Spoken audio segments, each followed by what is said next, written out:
প্রথমেই নাই। আমরা যে কোনো অন্যায়ের বিরুদ্ধে যুবদল সোচ্চার। যারা এখানে এসেছে তারা কেউ কিন্তু যুবদলের না, যুবদলের নাম তারা ভাঙিয়েছে।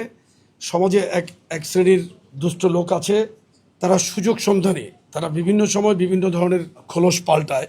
এখন দেখেন, আমরা এত রাতে এই খবরটা পাওয়া মাত্রই কিন্তু আমি এবং আমার যুবদলের সাধারণ সম্পাদক আমরা দুজনেই কিন্তু চলে এসেছি, সাথে সাংগঠনিক সম্পাদক কেন্দ্রীয় শীর্ষ নেতাই কিন্তু এখানে উপস্থিত। কারণ কি, আমরা মানবিক কারণে এবং উনি একজন মানবিক ডাক্তার, আমাদের দায়িত্বের জায়গা থেকে ওনাকে আমরা এটা বলেছি যে আমাদের দলীয় কোনো যুবদলের কেউ এখানে আসে নাই, আসবে না ইনশাল্লাহ। দায়িত্ব আমরা নিলাম যুবদলের পক্ষ থেকে এখানে কোনো ধরনের কোনো সমস্যা তৈরি করবো না কেউ ইনশাল্লাহ। আরেকটা কথা হলো যে এই ক্ষেত্রে আমরা আইন প্রয়োগকারী সংস্থার ঊর্ধ্বতন কর্তৃপক্ষের সাথে কথা বলেছি, তারাও ইতিমধ্যে মাঠে নেমেছে।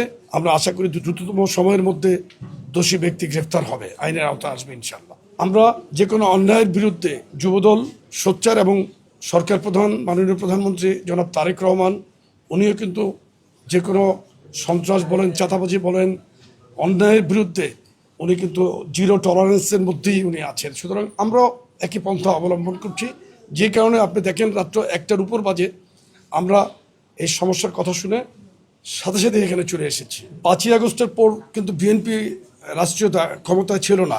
আমরা 1.5 মাস প্রায় এখন আমাদের সরকার। তো আপনি এখন তো একটা দেখলেন যে আমরা কিভাবে ছুটে এসেছি। আমাদের দায়িত্বের জায়গা থেকে কিন্তু আমরা কোনো প্রকার গাফিলতি করিনি, কিংবা আমরা কিন্তু উনি একজন সমাজের খুব নামকরা একজন মানুষ, এটা ডাক্তার এবং মানবিক ডাক্তার। আমাদের দায়িত্বের জায়গা থেকে যে কোনো মানুষের পাশে দাঁড়ানোর যে আমাদের যে একটা প্র্যাকটিস অভ্যাস তৈরি হয়েছে, আমরা যে মানবিক সমাজ বিনির্মাণের বার্তা দিয়ে সারা বাংলাদেশে ঘুরেছি, সেটারই প্রতিফলন কিন্তু এটা। ঘটনা ঘটার পর কোনো না কোনো মাধ্যমে তো জানতে হবে। গরমে আরাম নিয়ে হবে না হাহুতাশ, ঘুরলে পরে ওয়ালটন ফ্যান বাতাস আর বাতাস। আপনার পক্ষে কি সম্ভব যে যদি চিরির বন্দরে একটি ঘটনা হয়, কালের কণ্ঠর কোনো প্রতিনিধি না থাকলে